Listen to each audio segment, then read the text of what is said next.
Hello there, it's Claire, and it is the 3rd of January 2026, and we have a full supermoon in Cancer. So I've been looking at some of the astrologers. I'm really tired because it's been so busy, but I'll get through this. So, Cancer is ruled by the moon, so it's kind of linked with the home, the heart, compassion, emotions, really, and the mother figure. And I looked at Tanya Gabrielle. She said basically it was universal time. So in GB, actually 10:02 a.m., 5:02 a.m. in New York, and 2:02 a.m. in LA. And basically, really, the sun is close to a triple conjunction with Venus, Mars in the stellium. And Jupiter is exalted in Cancer and conjunct the moon. And so Jupiter is really, doing us good, and it's expanding things that are good for us. And we're starting the year, she thinks, with action orientated energy. So you've got 7 planets in cardinal action signs.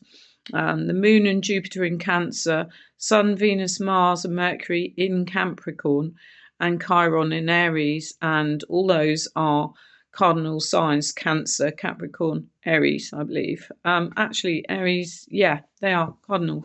So it kind of brings in this stronger energy, and I've been feeling that today. I felt kind of a bit grumpy all day, really, and had a reading to do, so I had to really gear myself up and be more positive. I feel better now, but I think it is some of the strength going on there. So you might feel this intuitive feeling, heart-centered. You might feel like doing people good, compassionate actions, and being compassionate with the self as well. So it's also, Cancer is very much a mother symbol and caring for others, really. And she talked about Cancer full moon ending the year and beginning it. So and that's so Cancer is wrapping up previous year with full moon, and then starting the new one with it. And it's interesting because 2 of the astrologers got "come home to yourself" or "coming home." Another one, Molly McCord, did as well, and she was getting that intuitively. So there must be something. Well, Cancer links with home, but you can read that in a few levels. So also it links to ancestry, real estate, and what you feel kind of in your connections with others. So if you've got separation from others, you can question that and wonder why. Aries is where Saturn, Neptune will meet, and Jupiter is about travel, education, and on the 1st of January 26th, Mercury was entering into Capricorn, a cardinal sign, and forming an intense connection, really. So we're celebrating this new beginning because 2026 adds up to 1, and 2025 adds up to 9 in numerology, and 1 is new beginning, and 9 is the end of something, especially like in tarot. And so we're entering a period of change, and it's in 13 degrees, and there are 4 seasons. 13 connects us to the moon because there's 13 lunations in the year, meaning full moons, and there are 13 weeks in the season. So, Tanya really mentioned that connection with 13, which also links with the divine feminine, I believe. And in 2026, there may be like a feeling of letting go, and we end in Pisces, and then Aries, in February. We're in Aries with the wheel, the horoscope wheel. So at the moment we're linking with the water sign Cancer, so it's kind of water linked, and it very much as well governs food, nourishment, inner growth. There is a shadow side, and that might be that we might feel a bit more clingy. We might hide away from things or people. We might lack clarity and goals, and dread being hurt. So those are some of the potential shadows linked with Cancer. So don't run away from issues, she thinks, and nurture the heart, maybe being alone, listening to good music, enjoying art, feeling relaxed and creative it's a good time to do those sorts of things, feeling warm, balanced, and relaxed.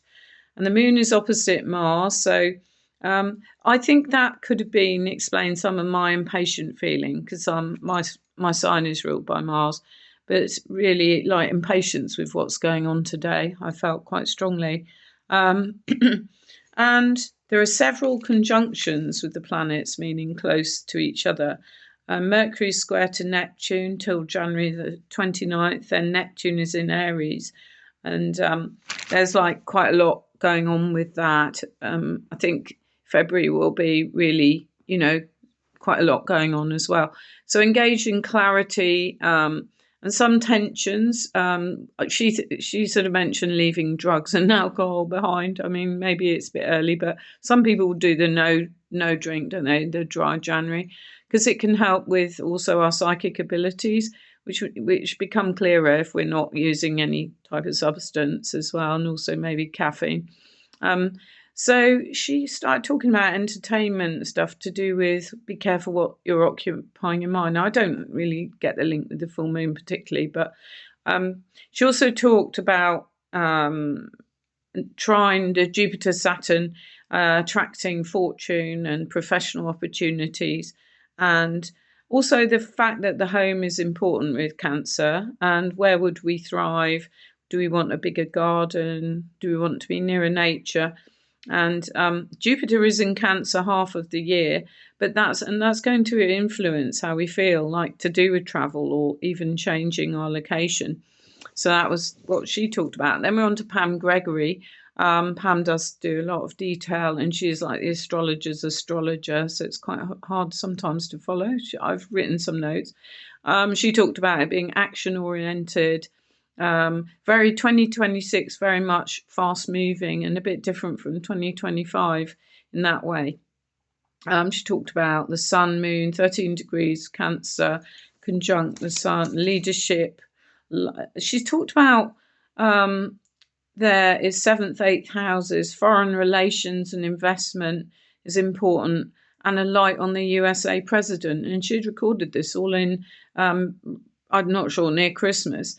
But it's interesting because what's happened in Venezuela with the USA, doing what they're doing at the moment. So that was interesting. And she said the sun ruling Leo, there might be a legal development. So let's just see what happens there. And the full moon completion shines bright. So sometimes it's shining bright on something that we didn't know about before. And that's personal, because Cancer is personal stuff and internal stuff. And psychic senses, caring, nurturing. And also moon is conjunct Jupiter, 10 p.m. around the 3rd. Oh gosh, we're getting nearly there now. 3rd of January. So big emotions help expressed by the cardinal water signs. There could be big water events she talked about as well, because previously there was something she'd predicted, and I think it happened in Oregon, Northwest USA, and it was linked with water. But she talked about staying calm because that helps. And also 4 planets in practical Capricorn, building for the long term. And that's about manifesting stuff. And also balance of female male and reignition of the female energy. And she sees the divine feminine expressed, she thinks it's being expressed globally. Public figures falling from power.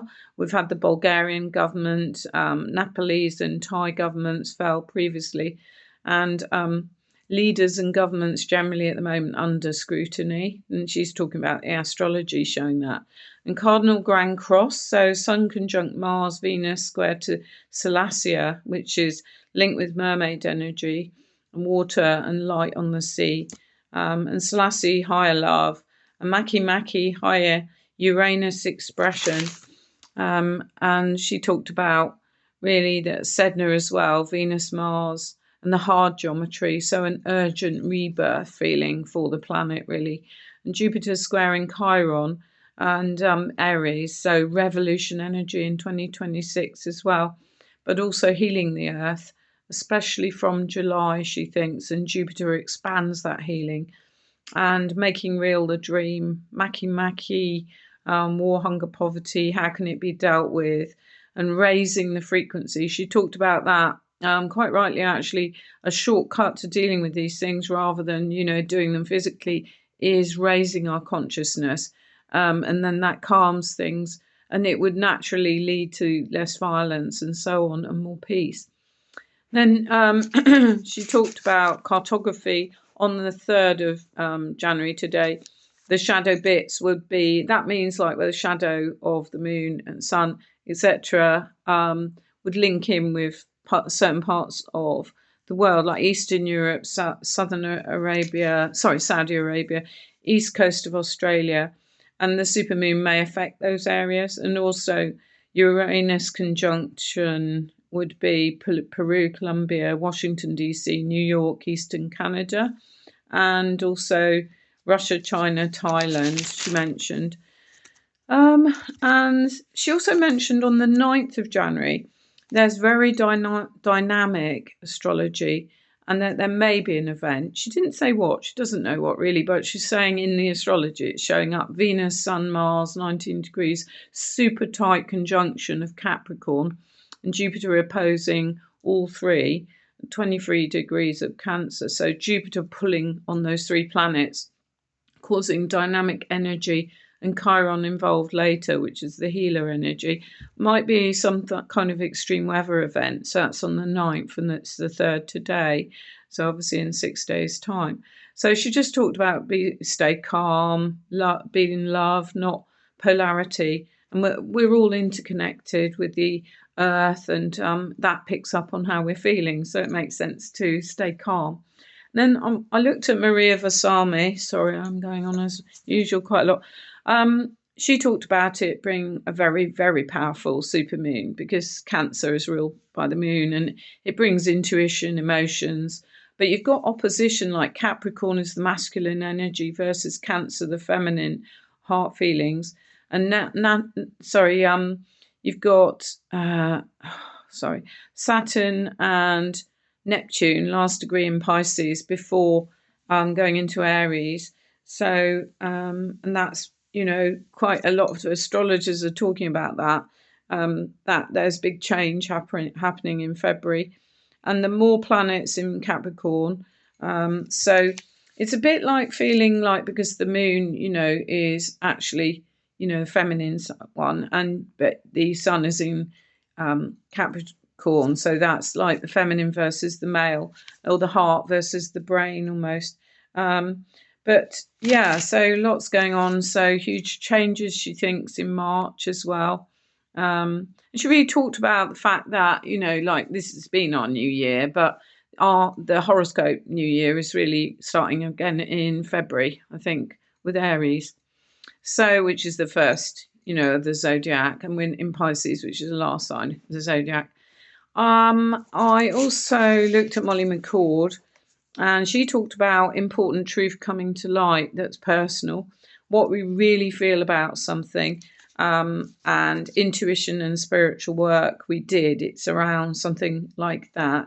And Cancer is about vulnerability, real expression, connection with compassion to self and the others. And we may have an emotional breakthrough. Jupiter retrogrades in Cancer hours after the full moon. And there may be a surge of wisdom then. So it will hit she called it the emotional body, but your emotions. And Capricorn shows us priorities, take on commitment, full moon conjunct Sirius. So that was interesting because Sirius, she talked about like is our spirit sun. And so, higher soul intelligence. Sirius is really close to the full moon. It's really, really bright. And it could be activating our soul memory. So links with things like Lemuria, ancient Egypt, and also links with the divine feminine. And so powerful soul memories from the past. And she heard the word homecoming, strong cosmic influence with the heart expansion and bring this emotional power into our work, and strong water in the chart and strong earth. So harmonize earthly experience and intuition together, be willing to work with this intuitive guidance and emotional wisdom. And she thinks some kind of homecoming of some sort. So I'll leave it there. That is quite in depth, and wish you a really, really happy full wolf supermoon in Cancer. And I'll speak to you soon. And happy New Year. Take care. Bye bye.